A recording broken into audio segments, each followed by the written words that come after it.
ಸೂತ್ರ 25. ತದಭಾವ ಸಂಯೋಗಾಭಾವೋ ಹಾನಂ ತದೃಶೆ ಕೈವಲ್ಯಂ.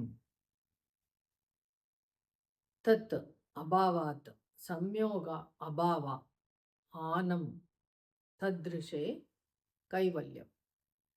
ತತ್ ದೃಶೆ ಕೈವಲ್ಯಂ. ಇದು ಪದಗಳ ವಿಭಾಗ. ತತ್ ಅಂದರೆ ಅದು, ಅಂದರೆ ಇಲ್ಲಿ ಅವಿದ್ಯೆ, ಅಭಾವಾತ್ ಇಲ್ಲದಿರುವಿಕೆ, ಸಂಯೋಗ ಅಂದರೆ ಉಚ್ಚ ನೀಚ, ಶ್ರೇಷ್ಠ ಕನಿಷ್ಠ, ನೀಚಾತಿ ನೀಚ ಇವುಗಳ ಮಿಶ್ರಣ, ಅಂದರೆ ಜಗತ್ತಿನಲ್ಲಿ ಕಾಣುವಂತಹ ಎಲ್ಲ ವಿಚಾರಗಳು. ಅಭಾವಾತ್ ಅಂದರೆ ಇಲ್ಲದಿರುವಿಕೆ. ಹಾನಂ ಎಂದರೆ ಇಲ್ಲಿ ಹೇಯ ಹೇತುಗಳಿಗೆ ಅದನ್ನು ನಿವಾರಣೆ ಮಾಡಿಕೊಳ್ಳಲು ಮಾಡುವಂತಹ ಪರಿಹಾರ, ಅಂದರೆ ಅಷ್ಟಾಂಗ ಯೋಗ.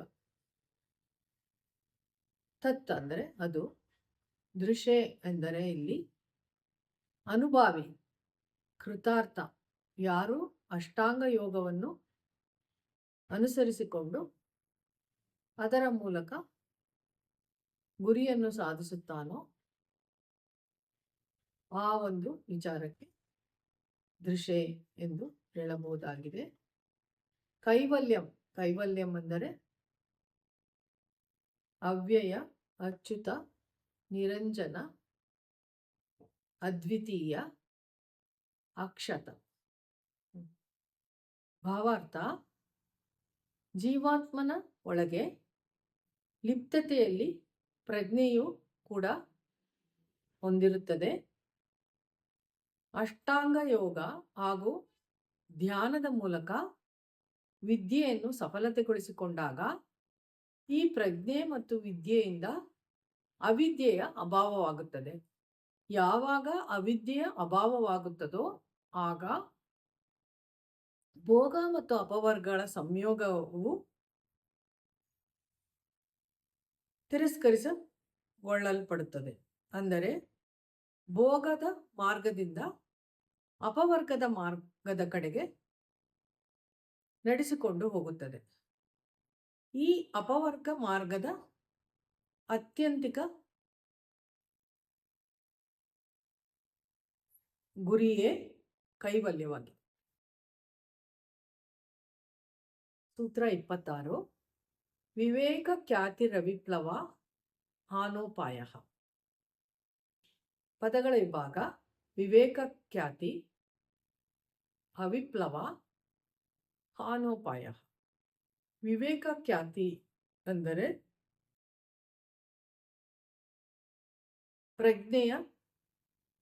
ಪ್ರಜ್ಞಾಪ್ರದೀಪ್ತಿಯ ಅನುಭವ, ಅಂದರೆ ಕೈವಲ್ಯ ಫಲಸ್ವರೂಪ.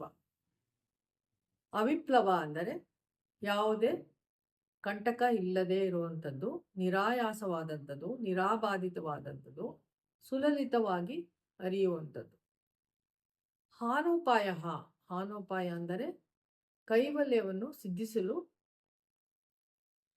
ಅನುಸರಿಸಬೇಕಾದಂಥ ಮಾರ್ಗ, ಅಂದರೆ ಪಂಚಕ್ಲೇಶಗಳು, ವೃತ್ತಿ ಪಂಚಗಳನ್ನು ನಿವಾರಿಸಿಕೊಳ್ಳಲು ಅನುಸರಿಸಬೇಕಾದಂತಹ ಮಾರ್ಗಕ್ಕೆ ಹಾನೋಪಾಯ ಎಂದು ಹೇಳಬಹುದಾಗಿದೆ.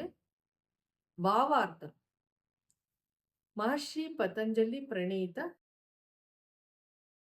ಅಷ್ಟಾಂಗ ಯೋಗದಲ್ಲಿ ಮೊದಲ 4 ಅಂಗಗಳು, ಅಂದರೆ ಯಮ, ನಿಯಮ, ಆಸನ, ಪ್ರಾಣಾಯಾಮ, ಇದು ಹಠಯೋಗದ ವ್ಯಾಪ್ತಿಯಲ್ಲಿ ಬರುತ್ತದೆ. ವಿವೇಕ ಖ್ಯಾತಿಯ ಪರಿಚಯವಾಗಬೇಕಾದರೆ ಮುಂದಿನ ಅಂಗಗಳಾದಂತಹ ಪ್ರತ್ಯಾಹಾರ, ಧಾರಣ, ಧ್ಯಾನ, ಸಮಾಧಿಯನ್ನು ಅನುಸರಿಸಬೇಕಾಗುತ್ತದೆ. ಇದರಿಂದ ಮಾತ್ರ ವಿವೇಕಾಖ್ಯಾತಿಯ ಪರಿಚಯವಾಗುತ್ತದೆ. ಈ ಭವ ಎನ್ನುವುದು ರೋಗ.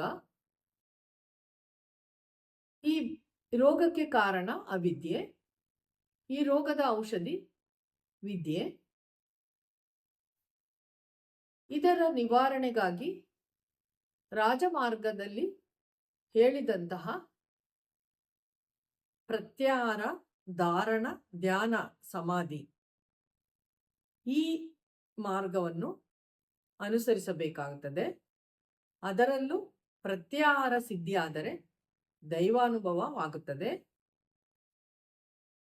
ಈ ರಾಜಯೋಗದಲ್ಲಿ ಹೇಳಿರುವಂತಹ ಪ್ರತ್ಯಾಹಾರ, ಧಾರಣ, ಧ್ಯಾನ, ಸಮಾಧಿ ಇದನ್ನು ನಿರಾಯಾಸವಾಗಿ, ಸುಲಲಿತವಾಗಿ, ಯಾವುದೇ ಅಡೆತಡೆಗಳಿಲ್ಲದೆ ಅನುಸರಿಸಬೇಕಾಗುತ್ತದೆ. ಇದರ ಜೊತೆಗೆ ತಂತ್ರವಿದ್ಯೆ ಹಾಗೂ ದಶಮಹಾವಿದ್ಯೆಯನ್ನು ಕೂಡ ಅಳವಡಿಸಿಕೊಂಡರೆ ನಮಗೆ ವಿವೇಕಾಖ್ಯಾತಿಯ ಪರಿಚಯವಾಗುತ್ತದೆ. ಈ ರಾಜಯೋಗದ ಧಾರಣ, ಧ್ಯಾನ, ಸಮಾಧಿ, ಪ್ರತ್ಯಾಹಾರ ಇವುಗಳನ್ನು ಹಾನೋಪಾಯವೆಂದು ಹೇಳಬಹುದಾಗಿದೆ. ಇದರ ಪ್ರಧಾನ ಅಂಶ ಅಂದರೆ ಇದರಿಂದ ನಮಗೆ ಸಿಗುವಂತಹ ಫಲ ವಿವೇಕಖ್ಯಾತಿ ಎನಿಸಿಕೊಳ್ಳುತ್ತದೆ.